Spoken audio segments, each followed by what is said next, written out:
Roll call, all board members are present with one member virtual. And he's still there. Still here. We just had our closed session to review some items. We returned to open session. So next would be the approval of the minutes.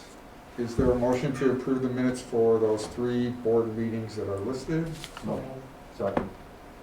Any addenda, questions, omissions? All those in favor say aye. Aye. All those opposed? Aye. And then we move on to approval of tonight's agenda. There's no changes being proposed. So moved. Jack, any second? Second. Second from Joan. All those in favor say aye. Aye. All those Aye. opposed?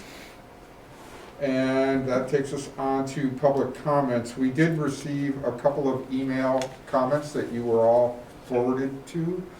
And per our last board meeting, it has been decided we won't be reading email comments anymore as you all received them in writing.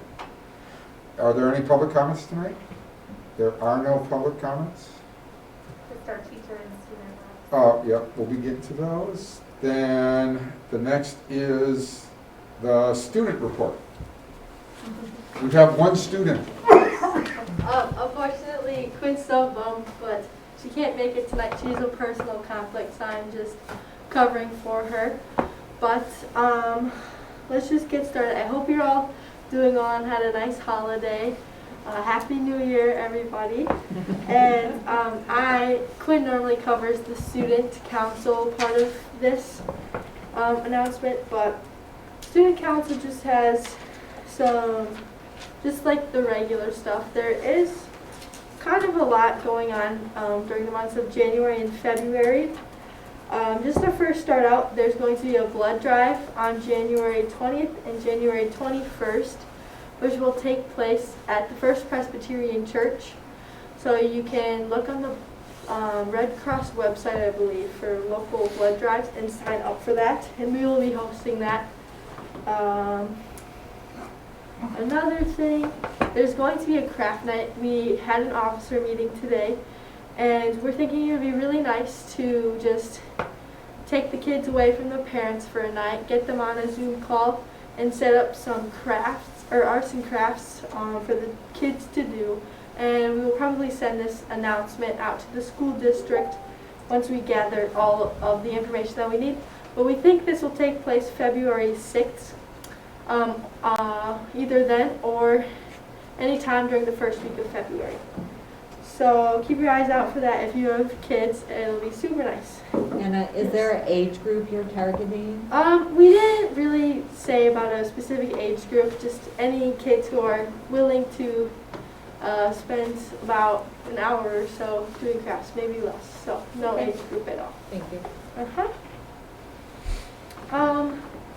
And just for any students who are looking forward to being in student council, maybe you're a senior this year, or maybe upperclassmen, underclassmen, anything like that, student council decided to open applications for second semester, which we don't normally do, but given the unprecedented circumstances with this year, we think it's going to be super beneficial to allow kids and students to apply again to student council. And I just have one last thing. I was working with some other student council members and other club members, and I thought it would be a great idea for hybrid, those who are going back to hybrid, to make wall art, to get their volunteer hours or volunteer points just for the hybrids, just to remind students to stay 6 feet apart and all of that, to maintain healthy and appropriate hallway behavior when in hybrid. So just simple things for any students who want to get their hours up. Now regarding hybrid, that's a good segue into the actual hybrid. I'm sure you guys know what it's all about. I just want to talk about how students feel about this. Out of everybody that I've talked to going in person, they are so excited, including myself, just to be back to as much as normal as possible.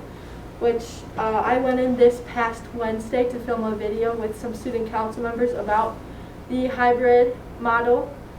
And it's just really nice to see the school.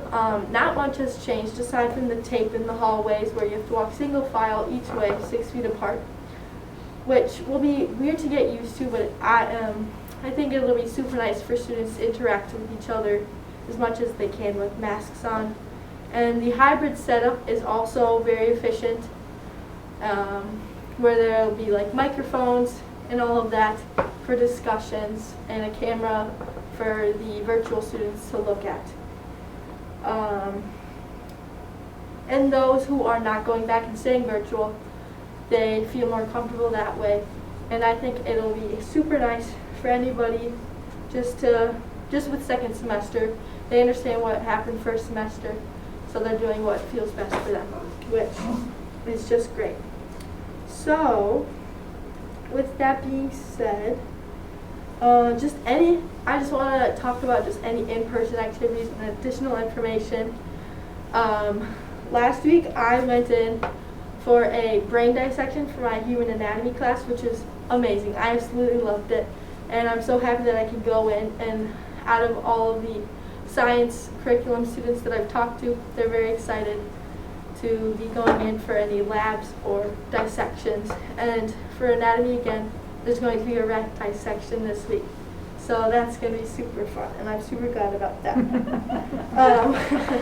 Where are you getting your rats? I do not know. But Do you it's, have some? I have some. yeah, I don't really know, but I'm pretty excited to look at that. So, yeah, it'll be really fun. And just additional information. Since it's January, we're about mid-January now, almost. Finals week is next week, and it is very weird. Not what I'm used to. I'm a junior, so it's just really crazy to see for me that I don't really have as many finals, especially virtual, only a few, which I think many students are relieved about right now if they've been struggling with just the virtual school. But some teachers are canceling their classes, others are keeping their classes even if they don't have finals. So it just really depends, but it's just a great reminder for all students that first semester is coming to an end, and everybody's excited that we don't have school next Monday and the following Monday.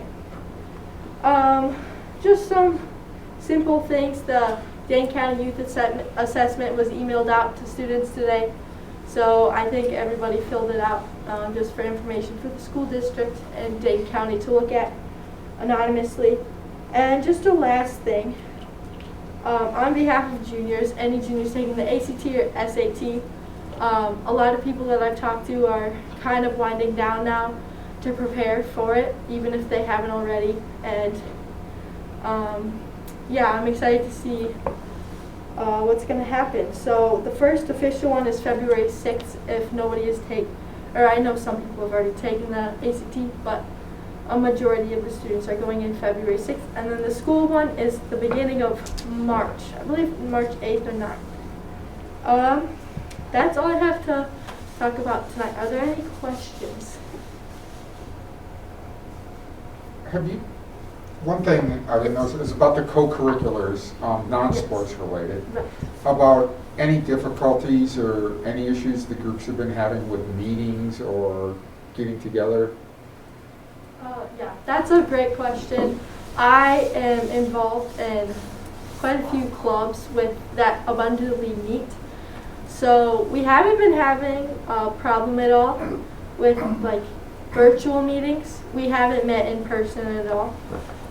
Only for any activities that we need, but virtual meetings we don't have a problem with, if that's what you're asking. Like, there's no technical issues, it works quite efficiently, and everybody's gotten used to clicking on a Zoom link and just going straight to the meeting, so it's pretty easy. Thanks. Yes. Any other questions that we can answer? All right. Well, thank you guys for listening, and have a nice night. Thank you, Anna. It's always delightful. And now we'll have a report from the WTA. I don't have have nearly as much to share, so. But hello. One thing that was brought up, and some teachers are very excited, is some of our staff have started receiving their COVID vaccines. So some of our OTs, PTs, SLPs, and some other people that are more in the healthcare side of things. So it's kind of, maybe a little bit of a light at the end of the tunnel as we continue to really try to adhere to those district policies and minimize spread within our schools as much as possible. So that's really my light at the end of the tunnel news that I wanted to share tonight. So if there's any questions, hope you guys all have a good night. Thank you, Ashley. Thank you. Thank you. That brings us to board reports. Is there any board members on anything about any educational related events or meetings, which are obviously much more difficult these days? Hearing none, then we will move on to the 2021 WASB resolutions, because there is still Wisconsin Association of School Boards meeting being held. Brian Hafer is going to be our delegate this year, so you can review the resolutions and provide any feedback either now or talk to Brian later about any of the resolutions that you see or are interested in. You were our representative last year, correct? No, the year before. Julie was last year. Mark was. Did you see any of the resolutions pass out of all of the resolutions? Oh, yeah. Almost all. Almost all of them pass. It's rare when they don't. Oh, no. There's usually a school funding one that fails, because nobody can ever agree on how to fix school funding, which is why we never change school funding. But other than that, most of them pass. Is your question whether No, they he pass meant at the legislative whether level, they not- pass the not- legislation? Yes, Oh. legislative level. At the legislative level, Yeah. Board level.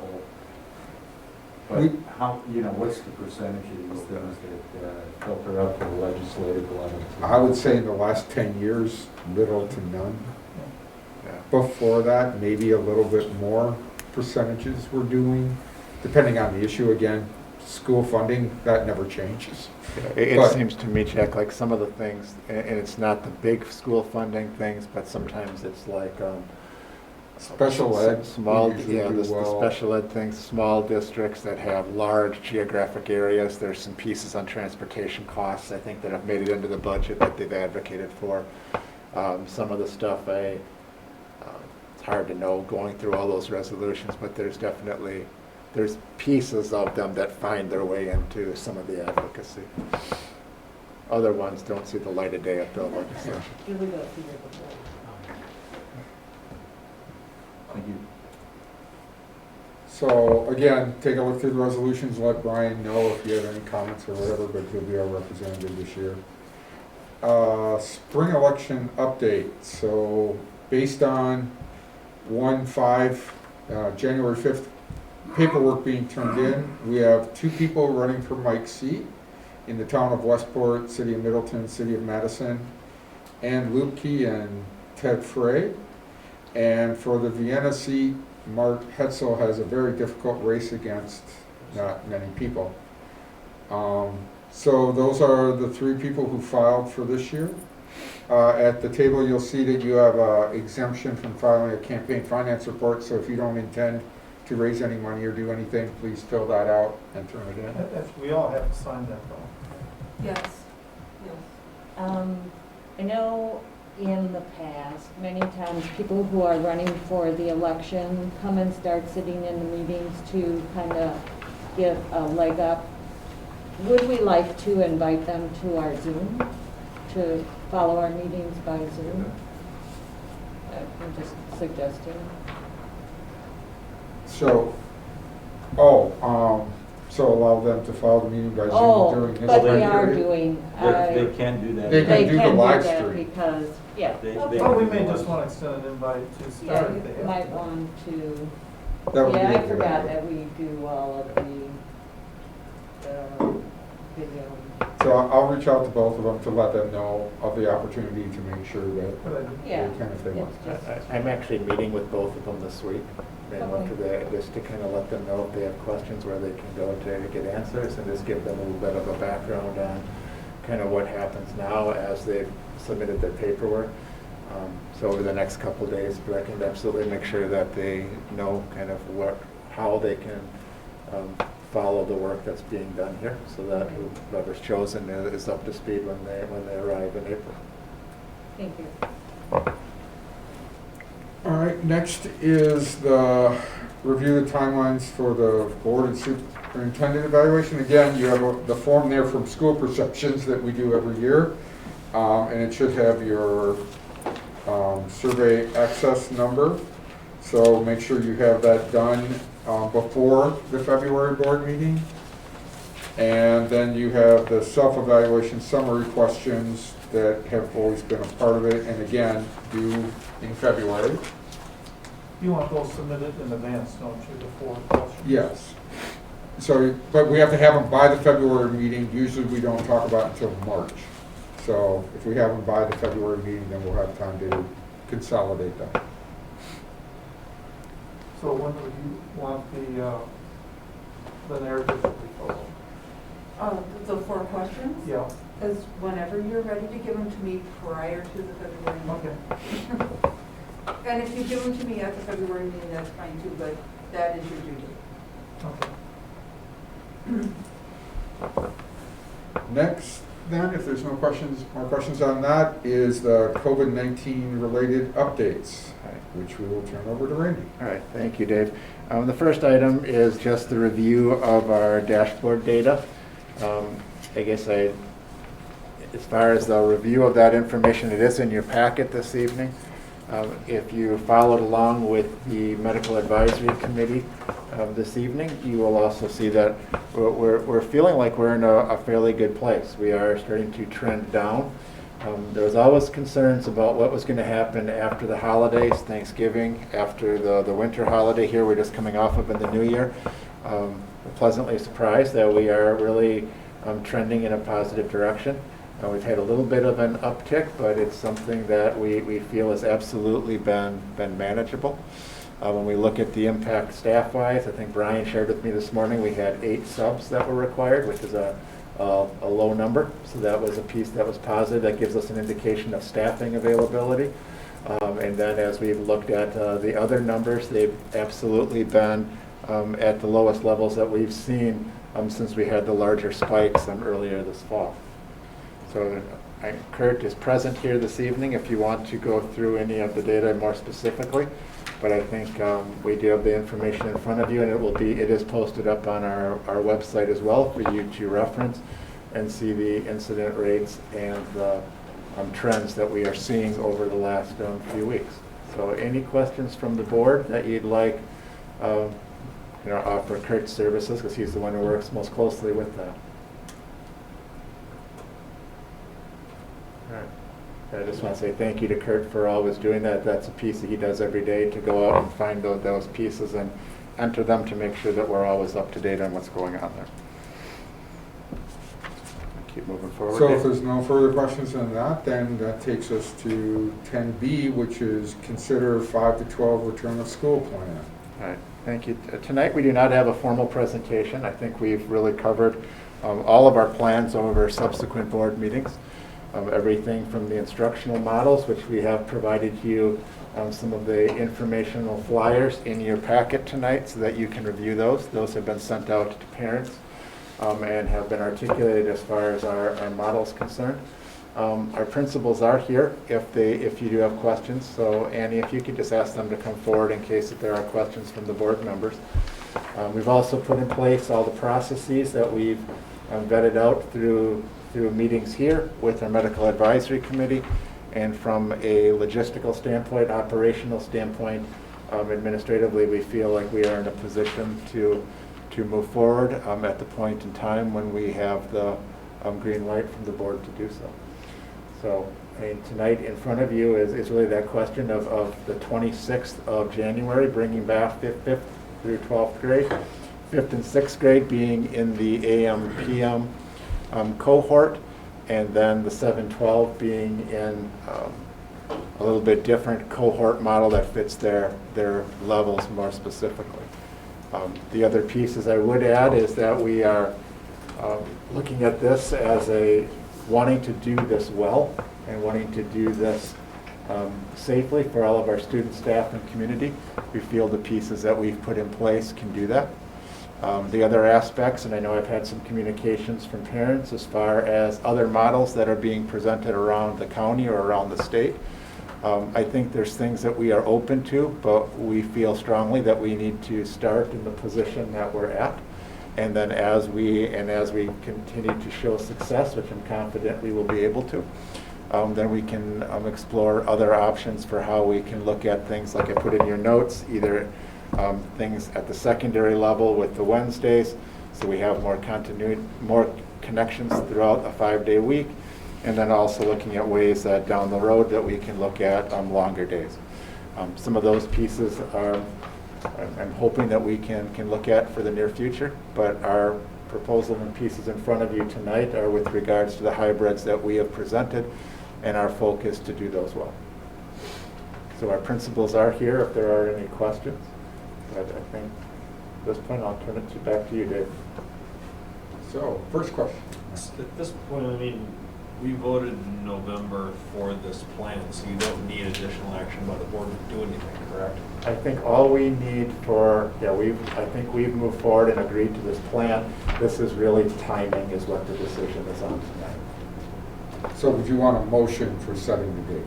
Is what I you're would saying? say, I think, from my understanding talking, I guess, as you and I have talked a little bit, Dave, it's kind of that this comes back this evening with regards to an affirmation that we are moving ahead on the 26th, 5 to 12. So we will be asking for a motion to move the plan forward with a set date. I would make that motion to move the plan forward, bring 5-12 back at semester. Second. So the semester is January 26th, it's a Tuesday. Any questions? Can I just ask a question to Brian? I see he's here. Can you explain the difference between advisory that's scheduled Wednesday and contact time? So homeroom's on Wednesday. So Homeroom. we have advisory, Okay. which is our attempt to create positive connections with students. Okay. Do I, you don't need me at the Yes, microphone? please, Brian, thank you.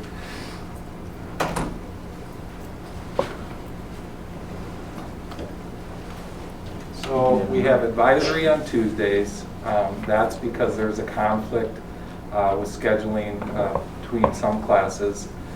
We have some shared staffing issues between us and the middle school, so we've moved some things around. And so advisory is something we've done this entire year, and it's to create positive connections with kids, create positive social emotional supports for them. And then homeroom is what we've done historically in the past.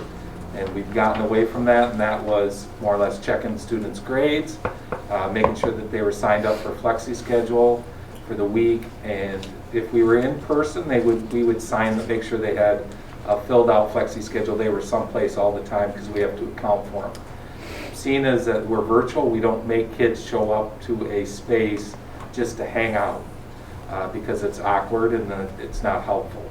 So staff will pick kids for the contact times. Those are times that staff can request students to come in and get extra support, or our co-curriculars run meetings during those times. And so those are at the end of most all the days. The reason we put the Wednesday touch in there, that was a concern from parents. We don't have anything on Wednesdays. We wanted to put a touch in on Wednesdays. And so that's a matter of us just, that homeroom could literally last a few minutes for some kids. It could last the whole time. So if kids are doing okay, you can send them away, you kick them loose.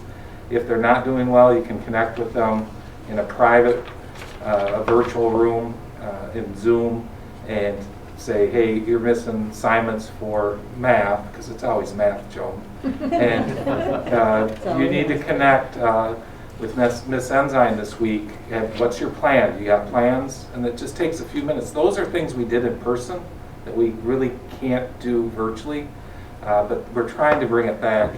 And it's just, it's not clean in the environment that we're in the sense, because you pretty much have to put everybody in private rooms and then go to them all one at a time. But we want to try.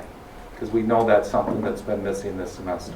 It's been missing since COVID, because those are the connections I could have in my homeroom. Hey, you're missing a couple assignments in English, what's your plan? You got a plan? And sometimes that's all it takes, is that touch. But we haven't had that touch because we've been focusing on the social and emotional aspects. So, Thank you. yeah. Other questions? Okay, two things, well, one thing that got brought up during the medical meeting was about the possibility that tracing might become problematic as we basically more than double the number of students we put in our buildings. I know we've hired 2 extra tracers right now, and there's the possibility of hiring a 3rd one. My question is, wouldn't it be better to be proactive and bring the 3rd one on now, before it becomes tougher? Or are we doing the same amount of tracing no matter what?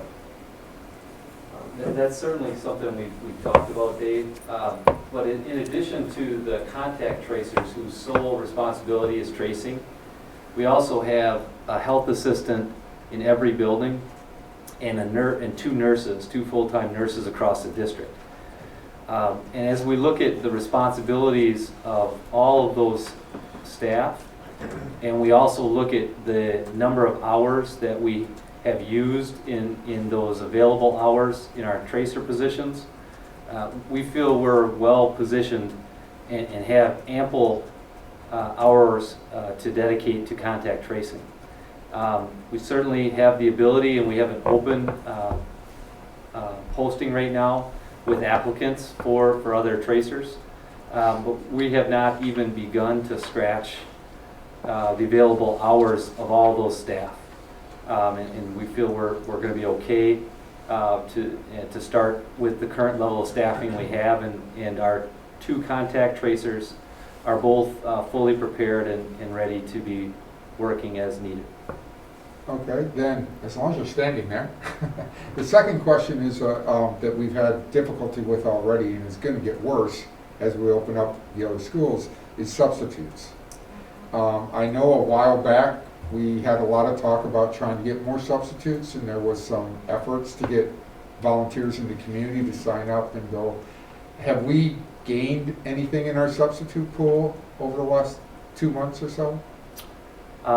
Noticeably, we've not gained any additions to our sub pool. So no one has signed up for... I would not go so far as to say no one has signed up, but it's been very minimal in terms of the number of additional folks that we've gained. How many have we been short, roughly, on an average? We have our issues of being short. We haven't seen really since mid-December, which coincided roughly with when many of our staff returned from the FFCRA leaves. We were running typically there in the 20 to I don't know that we cracked 30 subs in any given day at that point, but now, as I think was briefly mentioned earlier in the meeting by Randy, our sub usage has gone to pretty low rates at this time. Now obviously the one thing we recognize is that there is some flexibility for us to absorb staff that are not allowed into the building due to quarantine reasons or illness reasons. They're not necessarily the same thing. At the 512 level, as the majority of our students are virtual, and our staff can therefore then work virtually as long as they're well enough to do so. But we do feel that with the sub pool that we currently have, the fact that we are still going to prepare and have a building sub at each building to prepare to take over for virtual responsibilities or other needed substitute responsibilities, and the sub, I think I said the sub pool we currently have, we feel we're in position to do that. Now, traditionally, the spring tends to be our higher usage rate for subs. It has been basically forever. And this spring is a little bit undefined, what this spring will be like compared to past springs. but we do have room again right now with available subs and need to fill that. And so obviously it's something that I monitor on a daily basis. The principals monitor probably even more than I do. Probably, I would guess that many of our principals are probably checking that multiple times per day. But right now we're feeling comfortable moving forward with substitutes. Wasn't it also stated that when the board votes to bring students back, now some of those parents would potentially come in as subs? That I recall that being some of the statements that were shared when community groups were offering to take up substitute positions that were needed. In light of that, maybe it would be proactive to offer an invite to those who would be interested. We did that. Actually, that invite went out quite some time ago. There was a group of parents that had mentioned an interest and availability, as Jack had mentioned, if and when students went back to school. The majority of those folks were not prepared or certified to be subs. So we shared with them, HR office shared with them means to become a certified substitute for them to join our pool.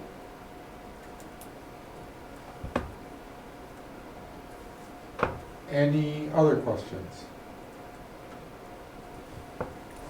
Any further discussion on the motion?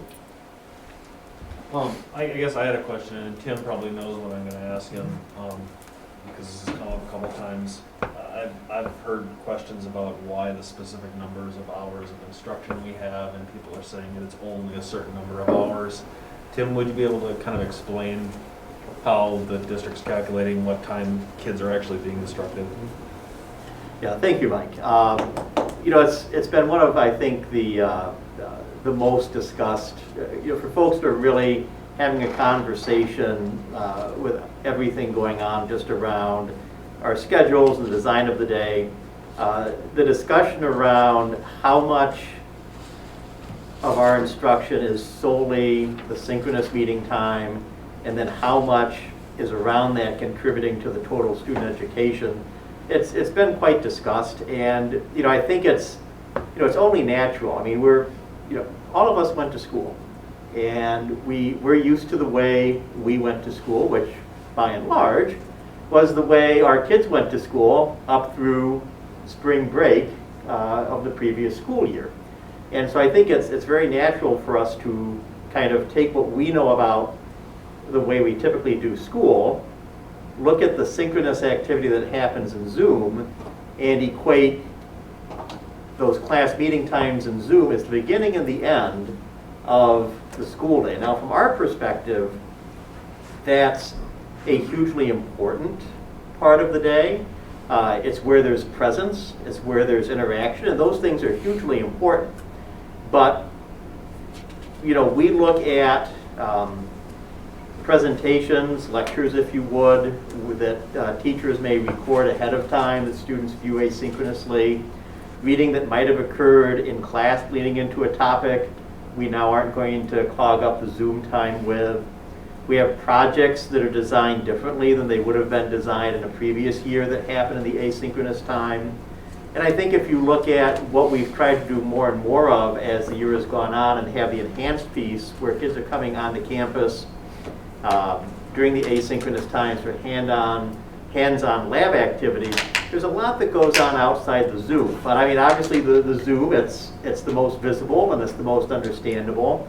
And so I totally get why people look very carefully at the amount of time students spend in the Zoom and keep very close track of that. But from our perspective, good remote learning, and this is kind of how it was viewed pre-pandemic, really is a balance of that synchronous time where we're live streaming and the asynchronous time, which is all of those other activities. And I've probably missed some, and I'm sure Brian could add some activities into the hopper there. And they've got to go hand in hand. I mean, some of you may have noticed this in your lives. It's very difficult to be in Zoom for the entire day. There's diminishing returns to that. And that was kind of the evidence in the research literature on remote learning prior to the pandemic. It's what we hear from kids. Some kids have an ability, just like some of us as adults, to do a full day by Zoom, but not everybody does. I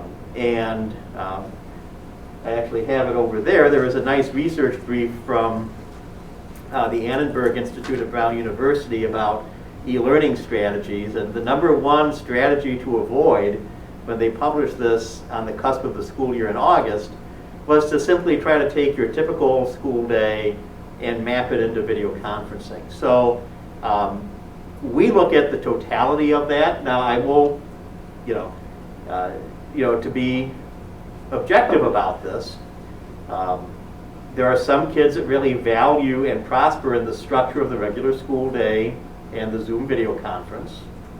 There are other students that do very well with the flexibility. And every child is different.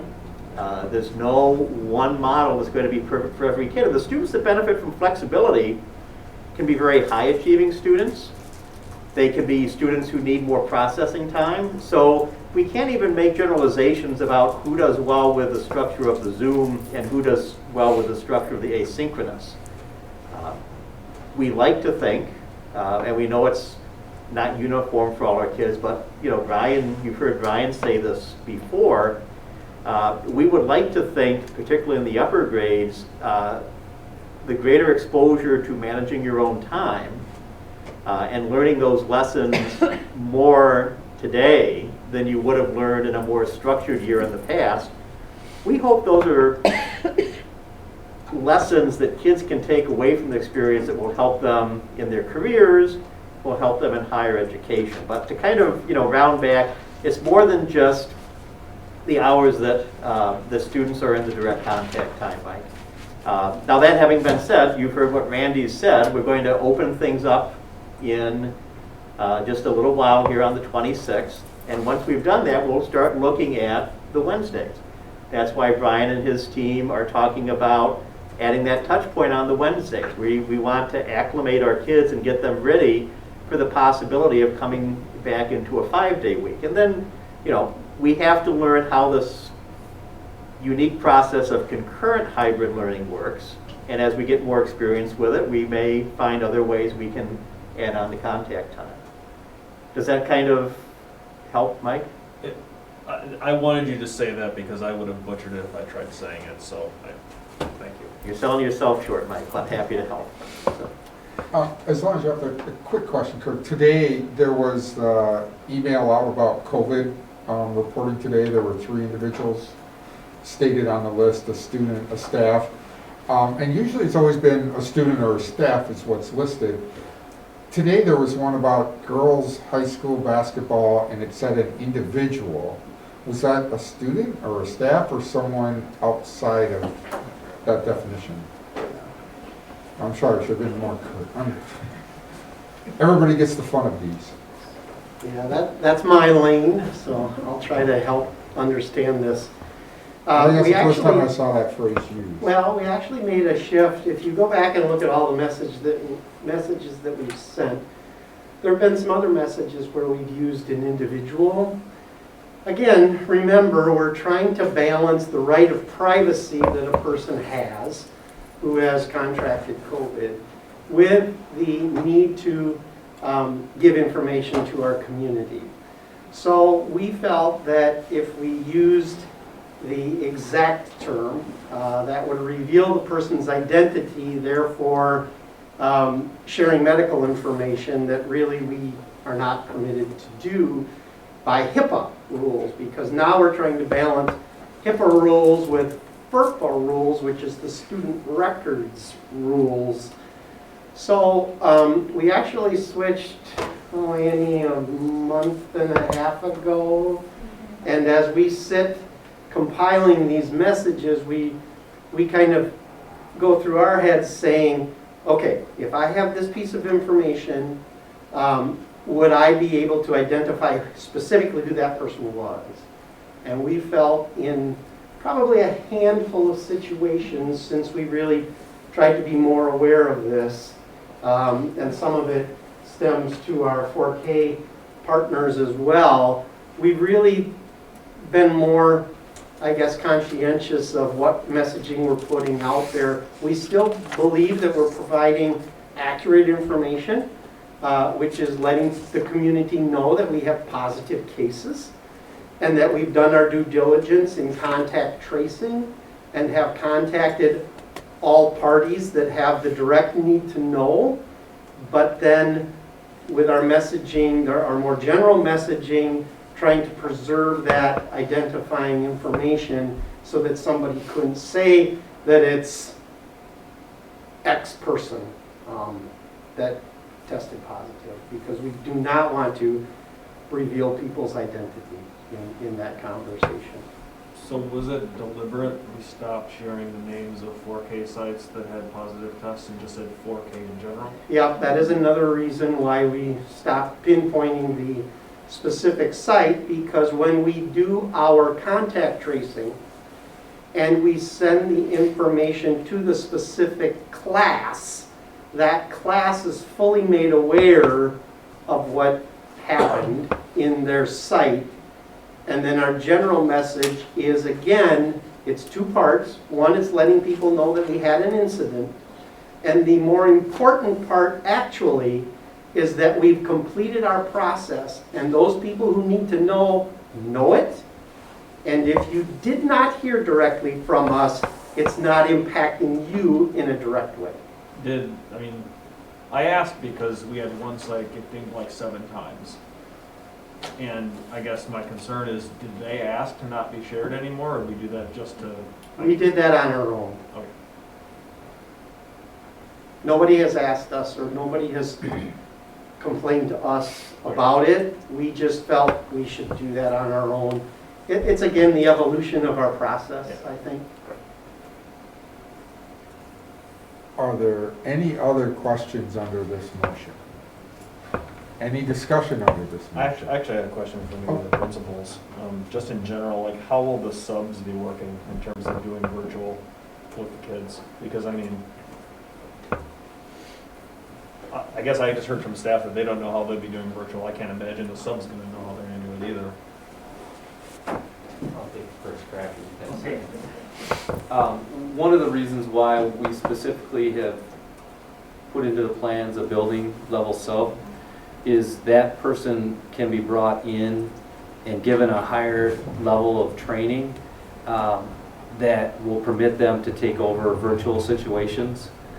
And again, the other unique part of the way our sub positions are assigned is the default setting can be that individual that will be given the first opening that arises on a day.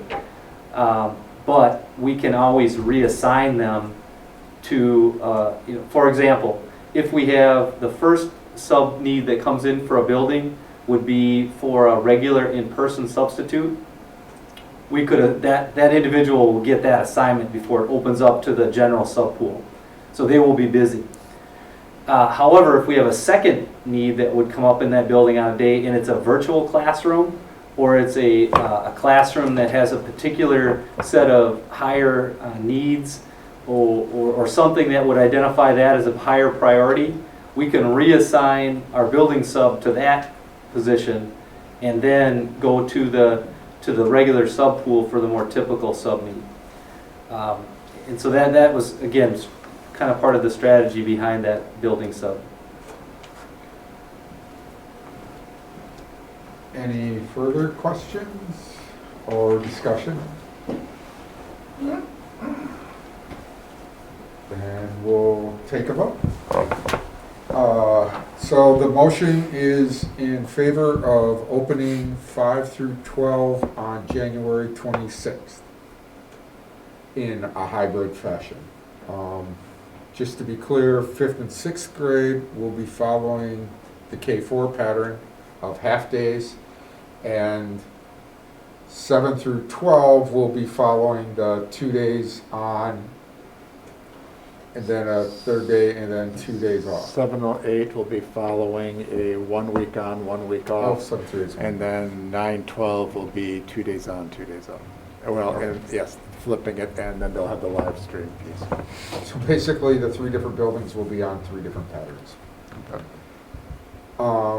So going to the vote, Brandt, Aye. Angbertson, Aye. Ensign, Aye. Heineman, Aye. Hetzel, Aye. Hafer, Aye. and Betcher, aye. Right. So even if the state legislature does come down and say you have to go 2/3 to go virtual, we went 100% in person. Great. That should be the end for that issue. Yep. Thank you all. Next is Committees. the committee reports. First is DEI, which are 2 board members who are on that. Do you have anything other than meeting minutes? I think the meeting minutes are relatively self-explanatory. Some of the things we're doing is we're going through this equity audit, which is, I don't feel competent to really describe in short term here, but if you want to watch a meeting, it's interesting to go through.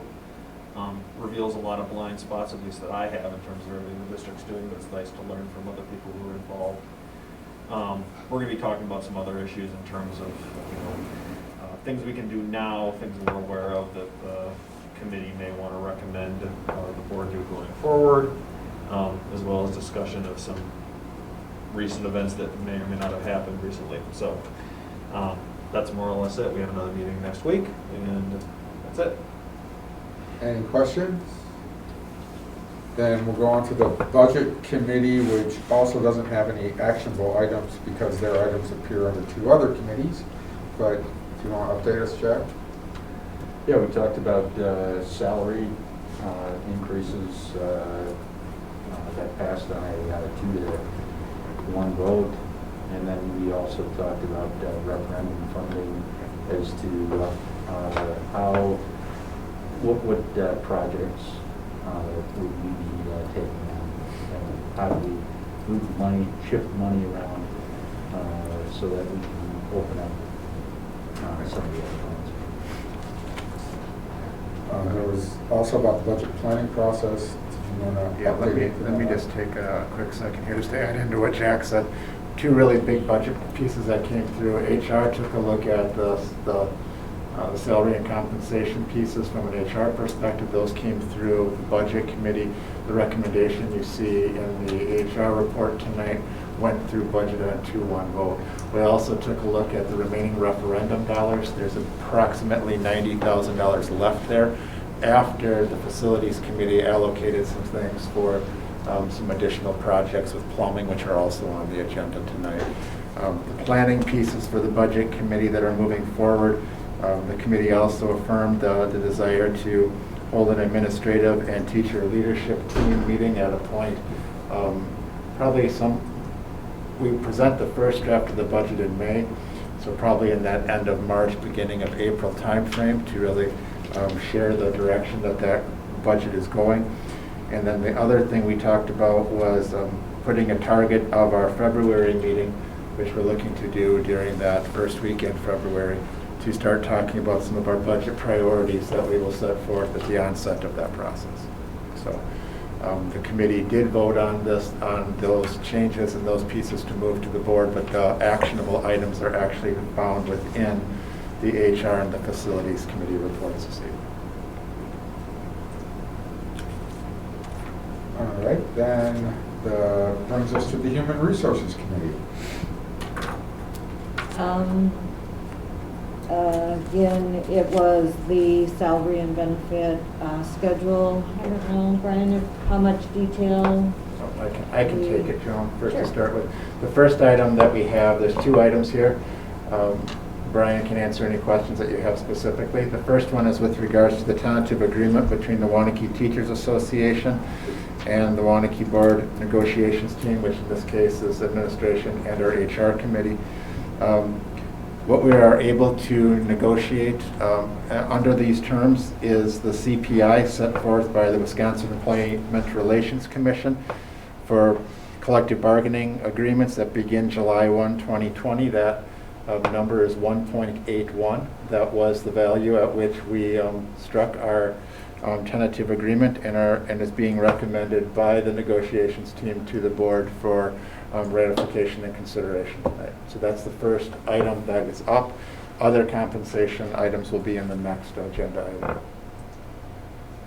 So we would need a motion to pass the current proposal that's attached in your document with the salary estimate for 2020-21. It went through the budget committee 2-1, it went through the HR committee 3-0. Is there a motion? I move we accept the proposal for the negotiated, the CPI. Is there a second? Second. No, and let me clarify. This was not the piece that went through the budget committee because this was negotiations with the negotiations committee. Well, the second part of it is what went through budget, which was the other part. So this was the tentative agreement that came out of the negotiations meeting from early December. This is the 1.81% only, and then the other compensation is in the next agenda item. Actually, you put it all as one item under C3. Items 1 through 6 would be the total package, wouldn't it? Right, but C2 is a tentative agreement. And C3, I just included it so you can see it as the whole. We're going to separate, C3 has 1 included with all 6. I just included it in there so you can see the whole picture. So But C2, so your motion is for the 1.81 base wage increase. that's what the Okay, C2 is. none of the stuff about the points or the administration, administrative support staff. This is just the teachers and the 1.81%. Okay, so we're voting, that's the motion, seconded by Joan. All those, any discussion? Seeing no discussion, it should be a roll call vote since people cannot tell how people voted. Brent? You reversing intentionally this meeting for fun? No, I'm doing it according to the sheet I was Okay, given to fine. make sure it's in the order she wants. I've grown accustomed to Mark going first. I know, I was bad, I've been reprimanded, and I'm trying to follow the protocol to make it easier to be in the minutes. I'm an I. Aye. Engelbert. Aye. Edson. Aye. Heineman. Aye. Hutzel. Aye. Betcher. Oh, Hafer. I have to keep looking over there. Brian? Aye. And myself, aye. Now we move down to C3, which would be the items 2 through 6, which includes the supplemental points pay, the wage increase for administration and administrative support staff, the hourly staff, including competitiveness of the wage scale increase, classified staff's pay schedule increase, and the daily substitute pay rate going from 120 to 130. Yeah, let me just take a moment to explain this. If there's any questions, Brian can jump in. I added the 1.181 in there so that you can just see that it's articulated. This includes from a supplemental pay piece for our teaching staff, for those who earned their points, 900 in supplemental pay. It also includes a 2.75% wage increase for administration and administrative support. Administration, obviously, is our administrators. Administrative support are folks like our IT staff, our psychs, social workers, and folks that fall into that category. We also have a couple other things going on with our hourly staff. I mean, Brian has done some work with looking at our competitiveness with regards to moving those groups forward. There's obviously been also continued efforts within our region to be competitive. We are right now falling at a level that we feel we need to continue to put priority to this. So you see the 275 hourly increase plus an additional dime per hour to help move us forward on our wage scale with our hourly staff. The other piece that Brian's been working on over the last several years is really getting back to a classified staff pay schedule, particularly for our staff who've been here 5 to 15 years. This has been a multi-year effort to really try to show a career progression for our hourly staff, and this really brings that work to completion with the recommendation tonight. So the dollars that are associated with all of those are found in your packet within the spreadsheet that outlines each of these pieces, and that is what's being recommended from the HR committee and on a 2-1 vote out of the budget committee. Is there a motion? So moved. Second. Joan and Mark. Any discussion?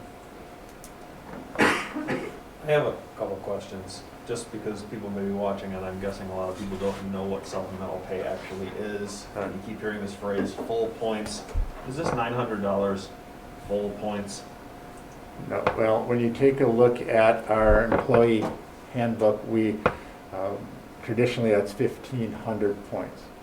So when you are looking at how our staff are compensated for their points work, we have put in our handbook that we will pay a minimum of 600 points, and then there is really a traditional number of 1,500, which, to be honest, has been it's a piece of why Brian has been working with a committee to really review our teacher pay structure, particularly as you have a fluid CPI that changes every year, which then impacts what we have available dollars and cents wise for our supplemental pay.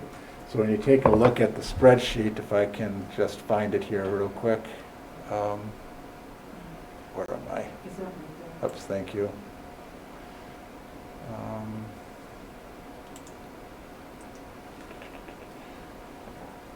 The total piece then comes out for our teaching staff to 3.15%. That includes the 1.81% base wage, which we approved, plus the supplemental pay, which is really a language found within Act 10 that we have to follow as far as the rules of bargaining. So we can bargain up to a base wage increase of the CPI, but the board has its discretion to go beyond that for what's called supplemental pay. And under this provision, the supplemental pay is tied to our point system, which is $900 in this case. Does that help?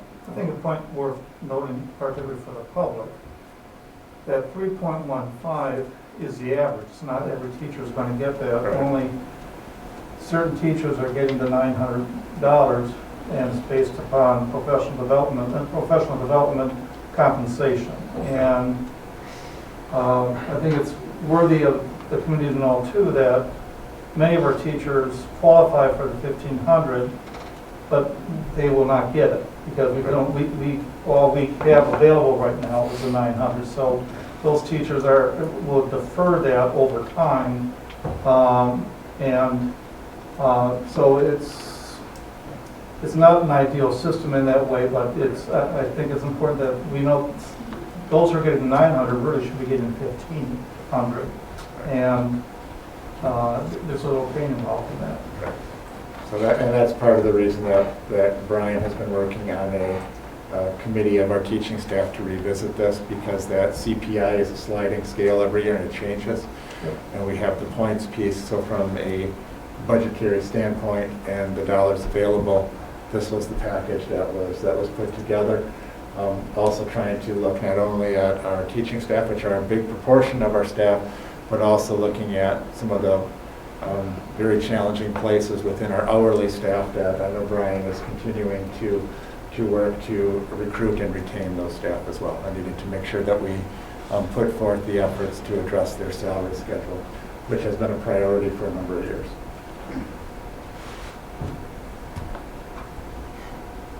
Any further questions, comments? Only other question I had was on the substitute piece and trying to be competitive in that. And I know we haven't gotten to this subject yet, at least not in a meeting.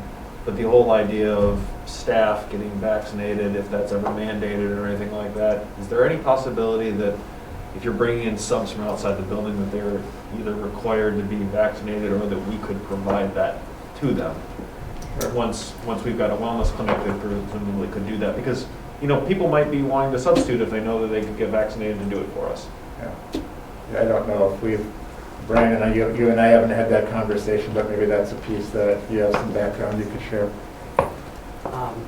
I guess I would kind of split into what you brought up, Mike, into kind of two different areas. One would be the idea about employers requiring employees to be vaccinated. That is something that an employer can choose to do. It brings with it some additional steps that need to be taken in terms of the ability to accommodate those that either can't or won't get vaccinated. It also brings into some situations that involves then, if something adverse happens within that process, it becomes a workers' comp claim. In general, and it's a very, again, in general statement, requiring the vaccine is not something that most school districts are going in the direction of. It is something, and at this point, we have taken the position that we are offering it to employees, but not requiring it of employees. And I can't give you an exact percentage beyond that. Of the approximately 90 that we've offered it to, less than 10% have elected to not take that opportunity. So across a larger employee group, you know, we have approximately 600 employees. We have not yet offered it to all, so it's unclear how many will elect to take it versus not take it. But that is, again, something that we will need to monitor. The second part, in terms of substitute availability, and what I would say is we need to a little bit wait to see how the 1B group of employees is defined, and that is something that when I say 1B, 1A and 1B speak to the levels of who is eligible to receive the vaccine. Currently, right now, we're level 1A. Those that are medical professionals or performing medical-related tasks in the school setting are eligible as under 1A. I have not reviewed or seen a clear definition of what 1B will be, and if that will permit a substitute, for example, to be eligible. Because technically, substitutes are the purest, almost the purest definition of an at-will employee, and often work for several school districts. So I don't know how that would expand. Conversely, the concept of a building sub, which we have talked about here, they would be considered our regular employee, as would anyone that we would have, like, for example, other teachers on one-year contracts, part-year contracts, etc. Those individuals would become eligible when it's opened up to employees, but I do not know if substitutes will be included at this time. Just to be clear, I know federal guidance recently came out saying that private employers can mandate that their employees receive the vaccine. Can public employees?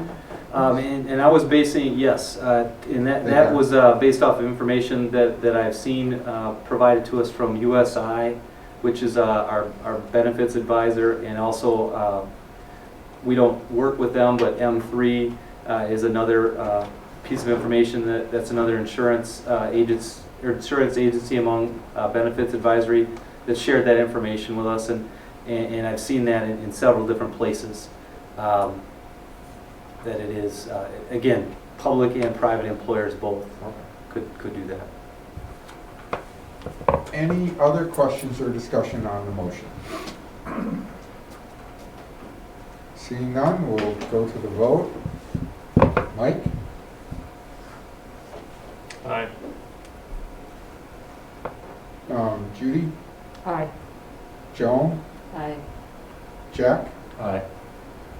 Mark? Aye. And Brian? Aye. And myself, aye. And now go through there. Consider equivalent emergency paid sick leave after January 1. All right. This item, I'm just going to introduce, and again, if there's questions, well, Brian, why don't I just let you introduce it, because since it's one that you explain exactly what you're looking for. Sure. Emergency paid sick leave was part of the original FFCRA provision that was passed by Congress in end of March, early April. That provided up to 80 hours of paid leave to any individual that was quarantined related to COVID, had to care for a family member related to their illness or quarantine, or was diagnosed with COVID or awaiting diagnosis. And so we had, again, in the spring, we did not have any employees use emergency paid sick leave because we had made the decision at that time to just maintain folks at their paid level. We came into this 2021 school year. We had, again, per the law, offered that to employees and had employees that took it and used it. So they were, again, it mentioned COVID-related reason, they were not able to be on site for work. And some of those individuals had or did work that cannot be performed remotely. And so via the EPSL, or Emergency Paid Sick Leave, they were able to not use up their own sick days and were paid their regular wage. The FFCRA expired on December 31st of 2020. Congress chose not to extend it. They made it an optional. They made it optional for private employers, some tax incentives. Public employers, they did not include those. We put forth this proposal to allow any employee that has not used emergency paid sick leave, if they are in a position that would make them eligible per the definition of emergency paid sick leave, and we did not have work that they could do remotely, that we would allow them for this school year, the remainder of this school year, to use emergency paid sick leave provided on a local level to make it equitable between those employees that experienced the situation first semester and those employees that could experience the same situation second semester. Any further questions or comments? Seeing none. We have a motion? Or we haven't done the motion yet? We need a motion as to whether to extend this. I move we extend the emergency sick leave. Second. As directed. Second by Mike. Any questions or discussion? Maybe we can just do that. All those in favor say aye. Aye. All those opposed? Nay. Jeff was the one nay. And let's see, the Facilities Committee is me. So taking, we had two major items at our meeting. The first one was basically we were looking at, with the opening of the schools, about adding some of the plumbing enhancements that we added to the elementary schools, which is mainly about water bottle filling. The initial proposal was for $180,000 worth of plumbing bottle filling throughout the schools.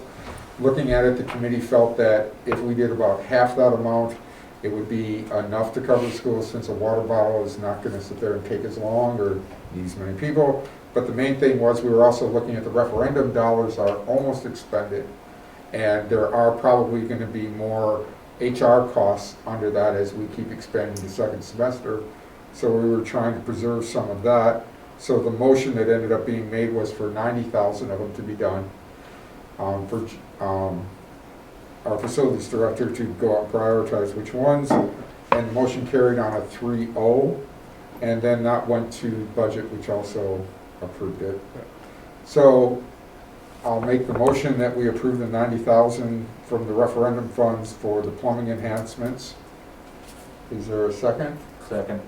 From Jack. Any questions or discussion? Yes. Yeah, I looked at the list, and so the list comprises the full proposal, not the half. Right. Correct? Right. Okay. The document in your board book Right. incorporates the whole piece, because then John has subsequently gone out and worked with his staff to then pare it down to the 90,000, which The we one that feel surprised is me the fair. most was the intermediate school, quite frankly. Every pod has a bottle filler. Mhm. You know, so what, you know, so you have a group of, or whatever, it's pod's the wrong word, I guess, but every set of classrooms has a bottle filler in them. Yeah. And so I was surprised that there'd even be a need for them at that school. Yeah. John, can you answer that question? The initial. Go ahead, Mike, please, thank you.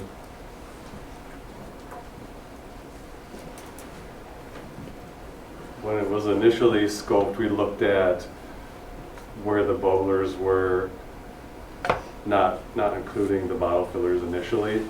So with the current proposal that we're talking about with the facility committee, we've actually not included the intermediate school because it does have completely adequate bottle fillers.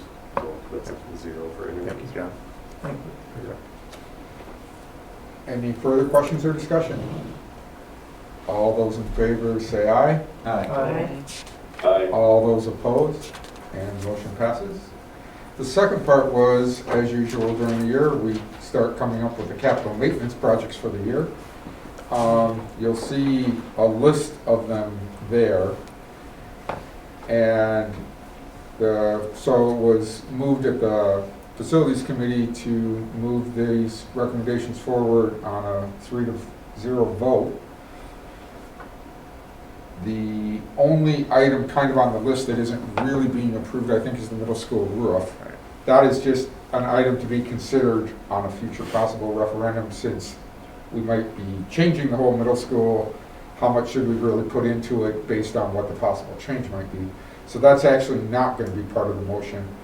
The items A through E are. So I'll make a motion to approve the Fund 41 capital maintenance projects as presented. Second. And discussion? Mark? Just a question, the boiler, so we're going to replace one of the two initially? Is that the plan? Yeah, I'll let John answer that.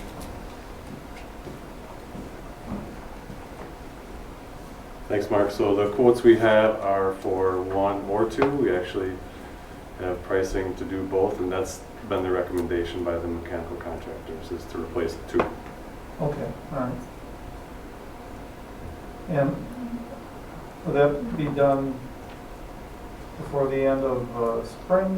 Is that timing on that? Yeah, according to theirs, we'd have to obviously check their schedules, but I think Okay. spring break would probably be an ideal time for that. Okay, all right. Thank you. Any other questions or discussion? Seeing none, all those in favor say aye. Aye. Aye.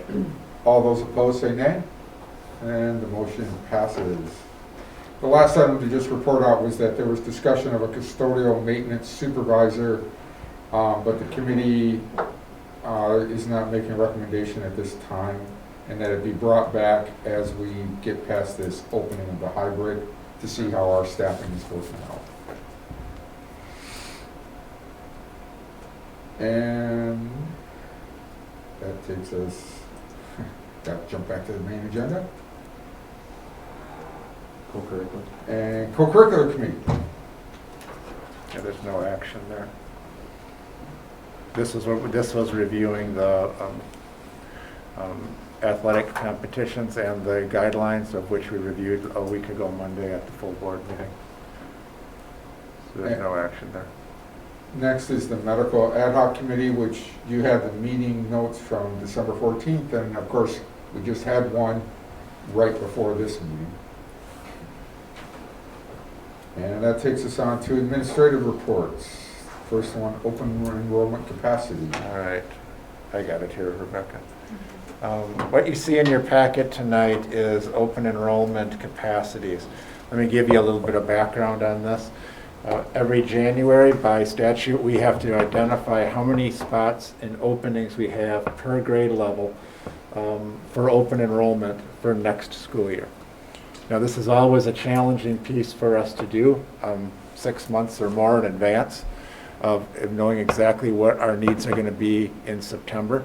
It's particularly a challenging year given that we're in COVID, that we have some families have made different choices this year.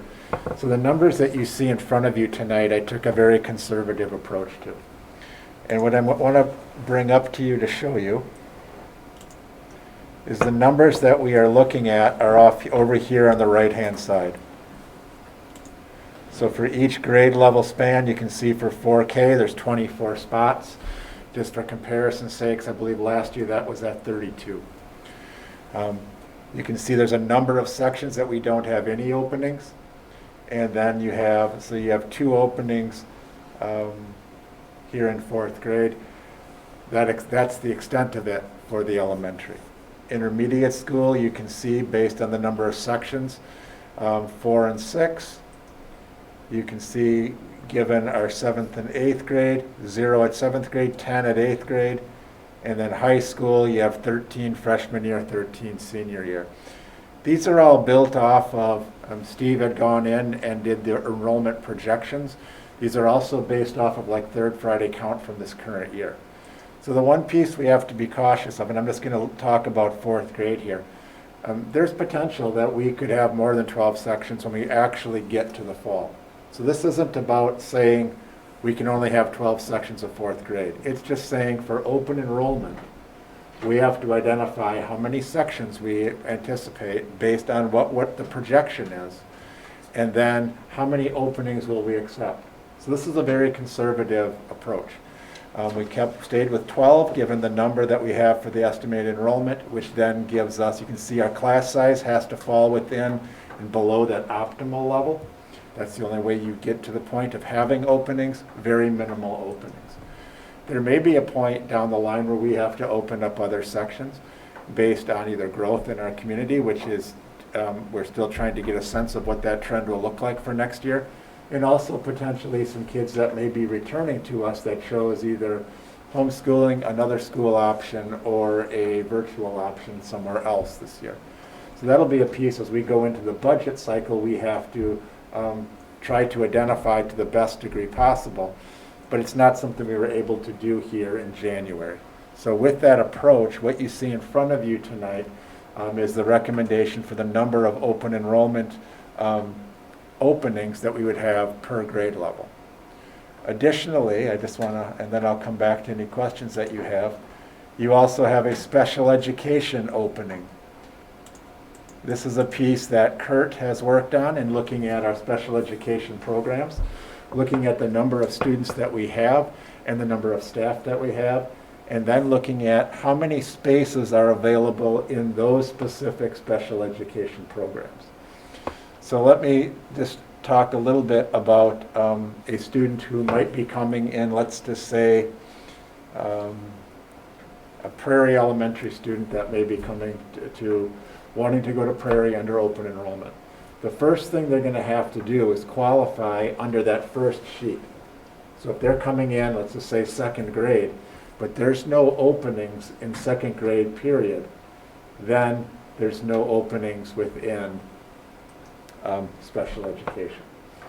Now, however, if in 2nd grade we had openings, they were to secure one of those openings and also had an IEP, then there would have to be an opening within the special ed program at that grade level for them to be accepted.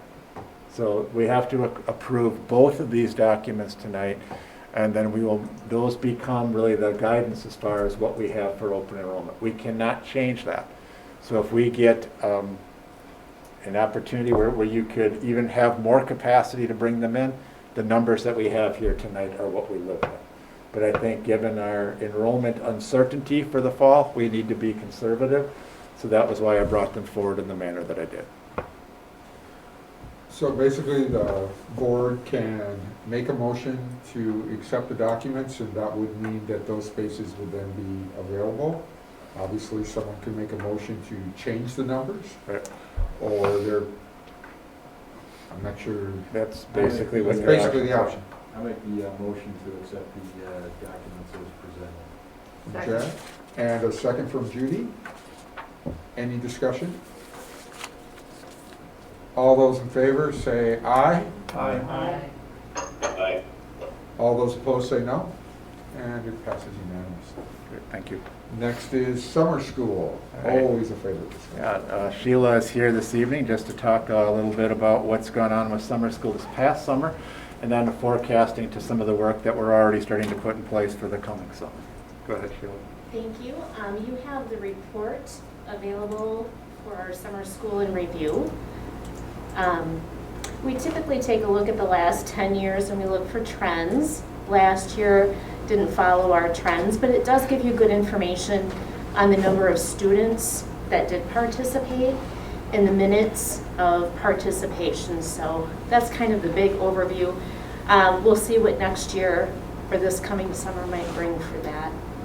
But highlights with that, it really was unprecedented. We did stick with our registration timeframes, but we did need to get parent input a second time as we waited for that interactive information and update both from Dane County as well as DPI. And so a lot of last summer was shaped by that. We also had a third kind of mini registration where we were able to bring in our camp kindergarten students, so thank you for letting us do that and having that experience. That also helped us learn a little bit about things to think about for the fall. So it was really a helpful experience both for incoming kindergarten students as well as our staff. We did use our new software program last year and it was well received. Parents could preview nicely. They could create favorites buttons and that helped them. And then when they went back to make changes too, I think that was a helpful piece. And we are using that again this coming year. Last year, DPI did pass an emergency rule, which was just for the summer 2020, for us to offer students at the lower levels virtual summer school. In the past, that wasn't really a case where we could put that in on our DPI report. I've talked recently with DPI, probably starting back in November, about what they can forecast for this next year, and we're still waiting on information for that. We'll talk a little bit about that in February and any updates we have with that. There is not a clear-cut set of guidelines or plans for that at this time. And again, that ruling was only for 2020. When you take a look at how the whole state did, I just included some facts there because I think we had a higher student participation. The state in general for summer school, the FTE or minutes of participation count was down by 57% across the state. And that's really a reflection of some school districts saying, we will not offer it at all, we're gonna be put on a pause, and some scaling back to kind of keep their remedial pieces in line. And then some programs like us offered more. Later, if you go down and see what our decrease was, I think we did really well with offering things that parents and students were interested in. Our decrease was 33% in terms of student registration and 35% for the FTEs. Again, FTE just reflects the minutes that students attended. So not just that they enrolled, but they were here, they engaged, and here meaning virtual last year. So overall, we did pretty well with offering programs. We did offer the kits and some pieces to make it more interactive, kind of lessons learned from our spring program for students and what we wanted to accomplish. I think looking ahead, and that's really what February is focused on, but we will be using a new HR system. The program that we had, which was done by a programmer for a local consortium, is really outdated and wouldn't, if we used it again, protect personal information for staff like phone numbers and addresses to the extent we'd like to. So now we're using Fast Track. We're involved in creating all of those positions, and that's our HR program, and it will also help on the payroll end of things. So that's a positive that we're doing right now for summer school. As we look for the programming for students, last summer we did surveying of parents in a couple ways, and we probably will do that again because we're going to need some more input and some considerations on there that we're looking for, not only from staff input and parent input, but also the DPI piece, is not all programs could be offered both virtually and in person. We'd probably run into some staffing issues. We hope that DPI will allow us to offer students programming virtually again beyond 2020, but we don't know that yet. Spacing and social distancing is going to be that piece that really affects what our class sizes can be, so how many students can participate, how many slots there are for parents to sign up for. So we're waiting on some of those things. Parents have echoed concerns this school year just about their students being at grade level in core content areas. So we're looking at expanding. Last year we offered kind of some beefed up extra programming in grades 1 through 4, and that was based off a parent survey. We're taking a look at offering that in our other grade levels as well. High school's a little bit different because it's more of a credit piece, but expanding it at least through 8th grade and working with principals and staff on that piece.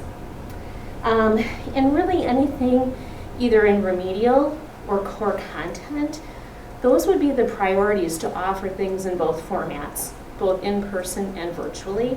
So those would get the top billing and priorities for that. So we're waiting on some information. Again, it could be dynamic and unfolding.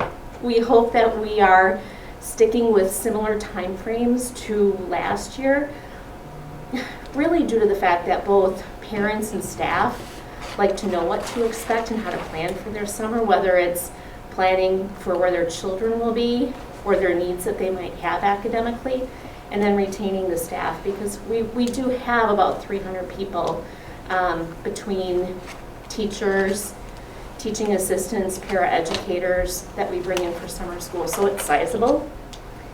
And really, I think, we're in a little bit of a wait and see, and I don't expect that we're going to have all the answers in February, but we do absolutely plan on bringing courses back to you, letting you know what the different levels are thinking. And that's kind of the general overview. I didn't know if you had questions for me. What are your dates for summer school, generally? So, starting when? So we run 6 weeks. Okay. And we have, I didn't look at the dates coming up, but it's usually about a week and a half after our regular school year ends. Mm-hmm. And it typically runs through around the end of July, with the exception that we do run some pieces in August. And last year, there were some silver linings that came out. There were some extra camps and opportunities that we were able to bring in and extend. Weightlifting extended. Our band and orchestra people created some opportunities for kiddos as the requirements changed, and we could meet the specifications and requirements around social distancing and safety. So we expect some of that will happen. Mm-hmm. Sheila, I just would really like to thank you and all the effort you put into summer school. The community so values all that happens in this district in the summer, and it's really a lot to what you do, so thank you. Thank you. A lot of people put planning and effort into it, so I think we're very fortunate here. And again, the parent feedback too, so. Other questions for me? Thank you very much. Thank you. Thank you. Next is about the school district audit service. I don't think this is actionable. You're just letting us know where we're going. Letting you know, Wegener CPAs, we had changed audit firms a few years ago. We moved over to Wegener CPAs. They did a great job for us. I learned last week that they are moving out of the governmental audit business as part of their work. They are referring many of their clients to Whitley. We have gone through, just in the last 2-3 years, that whole RFP process for an auditor. I would recommend that we do that same thing. I can work with our business office, and we can walk through that. Where it's timing-wise, we can get that accomplished prior to the audit season kicking off towards the end of the school year. But I just wanted to bring that to you, that is a piece of business that we have to bring forward and go through that process. Any questions? And that takes us to the consent agenda. Nope. Announcement. Just a quick announcement.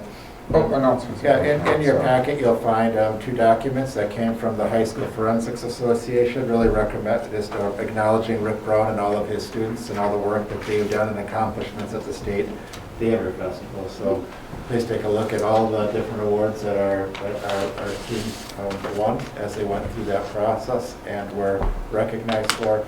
I believe they did all of this stuff was done obviously virtually. And special note, I think they were one of the few to do Zoom acting. Yeah, they did a great job, very cool. Yeah, big kudos to Rick and his leadership with those students. Great work. And now the consent agenda, in which we can take a motion to take it all at once or divide anything out anyone wishes. I guess one of the things that I would like to do is the recognize the donation for the masks from Kevin Phelps and the University Bookstore. Don't want to pull that, I just want to make that comment. Thank you, Jack. And the one from Nordgear for the curriculum at Arboretum. Yes. So is there a motion to approve the consent agenda? I move we approve the consent agenda as a whole. From Mark, Second. second from Joan. Any discussion? All those in favor say aye. Aye. All those opposed? And that takes us on to board business, legislative update. I'm sure you've all heard about the Corona bill that's been put in the Assembly. There were several major items that hit school districts. One is requiring,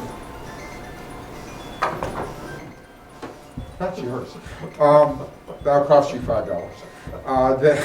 One is part of a bill that would require a 2/3 board approval to have virtual as your option in a school district, and you'd have to vote on it. I think it was every 2 weeks. Yes. So that would be a tough one. Luckily, it looks like we're not going in that direction, so this all looks like it will likely be vetoed. But the Senate is supposedly coming up with their own version, so we'll have to pay attention to that. In your opinion, is there any merit in us advocating to, even though he's out of district, Representative Mass' proposal to reimburse families $300 for if the school district had any form of virtual classroom? I mean, it's. I sort of get what he's referencing in terms of, some people, as Tim addressed, view that they're getting us because it's virtual, but I mean, from a cost perspective, it clearly doesn't make any sense. And so, is there any kind of advocacy that would be worth doing? Honestly, it's funny that that proposal was brought out originally as a caucus proposal, but even the Republican caucus didn't put it in the final bill. The fact he's doing it individually, it's not going to go anywhere. I mean, his own caucus didn't stick it in the bill, so I don't think it's a reality. And the governor line item veto would destroy it anyway, but it's not going to get there because he's not even on the budget committee, which will be the second chance for him to put it in, joint finance. But it's definitely something we should watch, and we may want to consider some form of advocacy if there's a final bill that's going through, because those weren't the only 2 items affecting school districts, there were several. Isn't that what we get the Wisconsin School Board Association working on?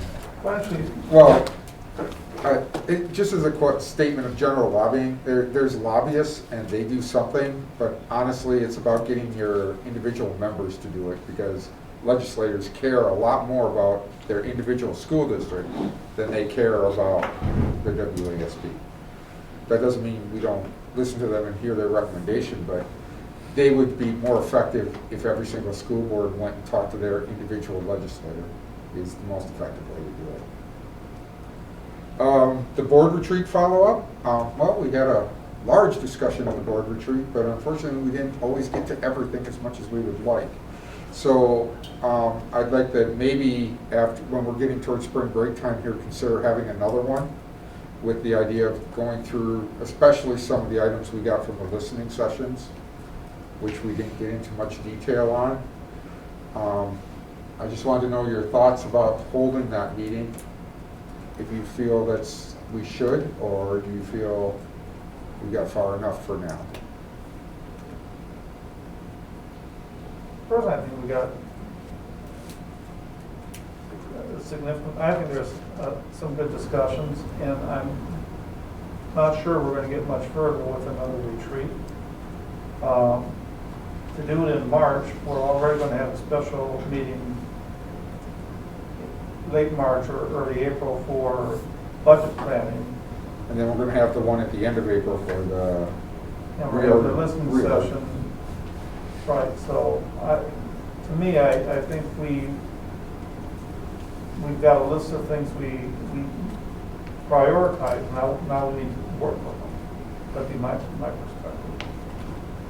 So maybe if we do it, the follow-up would be in summer? Okay. Discussion of the referendum planning, which is one of the things they did bring up. As we're looking at the referendum planning, obviously our last referendum was focusing potentially on the middle school situation and possibly some focus on heritage. If we're going to start referendum planning again, obviously we have to go back to that design and decide which parts we want to keep moving based on where we are on numbers.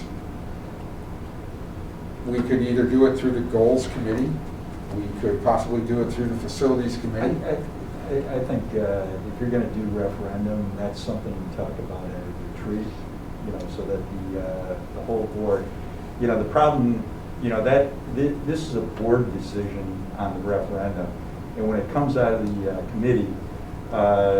committee sets the rules and basically takes it forward. So if we're going to do referendum discussion, it should be at the board level. How do people feel about that? If we're going to, honestly, it takes over a year to plan a referendum. So if the concept would be to have a referendum, then soonest a referendum could be done would be next April, because it has to be on a regular election date, and the next regular election date would be April of 2022. If the school buildings are getting to the point of needing major repairs, but we're considering totally shifting those buildings, which honestly the two hardest buildings practically right now are the middle school and heritage. The longer you put it off, the more you're spending money on maintenance before you were going to do something major anyway. And to me, that's a waste of tens of thousands of dollars. But if we're going to do a referendum, you got to be almost a year and a half out from when you're thinking of doing it. So April of 2022, a year and a half was actually 2 months ago. So if there's a consideration, or if any of the board members feel we were thinking of a referendum at that time, I think if you wait till summer, you're almost too late.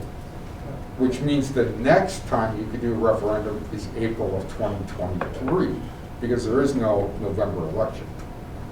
Something to think about is some of the work that we did prior to hitting the COVID timeframe isn't lost. So all of that facility planning is still present. The one piece we have to update is the enrollment. And that's a piece that would be a key piece to that. So to me, that's kind of your first focus, is to see how does that enrollment projection roll forward, that'll be part of our budget process. That's something that will be hitting this spring. And then I think there's a point to revisit what we've already done. And I think that shores up some of that time frame potentially, Dave, is because we've done some of that deeper dive into that, and John has kept up with the work with our facility maintenance plan. So there could be options that, as we kind of get the enrollment pieces, you can start to see what that looks like timeline-wise. Which the enrollment would be done by April, May? We would want to have at least a projection of what like next year's looking like for the first draft of the budget in May. So we have some surveying of parents to see who is coming back, and we'll start looking at our projections moving forward. But I think that's where you have to start, is with the enrollment. And then you can take some of the work we've already done and parcel that together. Because that's not lost. And I think one of the things, you know, obviously we as a board can think about that, but we've already, you know, chosen the general, the architect, you know, a lot of that process has already been done. If we decide to update your pricing to reflect. So I think, you know, it's, to your point, I think a lot of that stuff is behind us. You have a statement, Mark? Well, Question? you know, I agree that it all starts with the numbers, enrollment particularly. And so we could have a good idea by mid-spring, late spring, by surveying the parents as to how many would, even if, whether the school is a hybrid or hopefully it's 100% face-to-face, given, you know, our best hopes, how many would still prefer to stay virtual?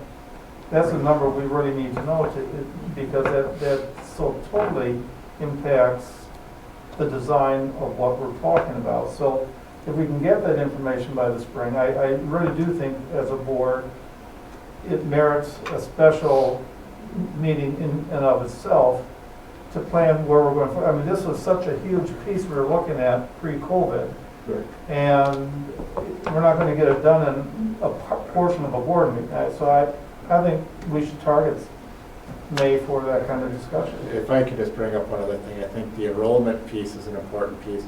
There's also Amy Johnson, Tim Schell, and I have met, and we'll be bringing this probably next month, is at least an outline of what we would like to start thinking about with regards to if there are families who prefer that remote delivery. Our hope is we're back in session as we want to be in the fall, but there may be some folks who have found that this model works for them. We want to explore that option.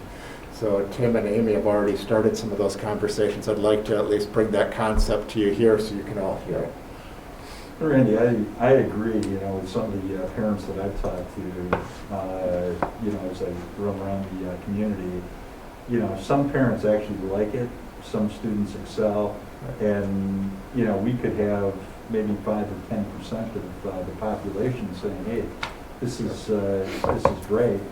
So the numbers that we were looking at back pre-COVID, you know, may not be realistic, or they're realistic, but realistic, and they just may be, modified. at what point will it take us to get there? I mean, you don't know what the speed of like some of the developments that are coming in. They have a few houses up on the Viridian development. What will that look like, and how quickly will that sell and populate? So there's some variables we have to absolutely dive into. So we'll be looking at something right after the first. One thing we should consider is when the last time we had our consultant do the numbers, based on when we were using it then, see if we got to get that redone. Yep. Next is conventions and workshops, which all we have is the WASB this month for those who signed up for it. Right. You'll have many fun Zoom meetings. Yeah, please take a look at the items on that and let me know if you have any questions on it. So, I would appreciate it. And that takes us to future agendas and meetings. I think from my perspective, I think we have a budget committee already scheduled on the 1st. Brian, did we change the time of that? We might have to in now. Speaking with the committee members, 4:30 to 6 p.m. works for them. Okay. So budget committee will move on the 1st at 4:30. We have medical ad hoc then at 6 o'clock. At this point, Tim, do you need anything on your end? All right, then I think right now I'm good. Here? Yeah. The budget's at 4:30? Budget's at 4:30 on the 1st.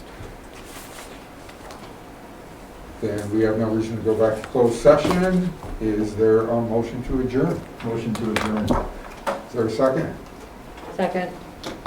All those in favor say aye. Aye. Aye. All those opposed? You staying for no reason. And that is the earliest we have ended since, I think, June of last year. Yep. Okay. Thank you very much, everyone. Thank you, Brian.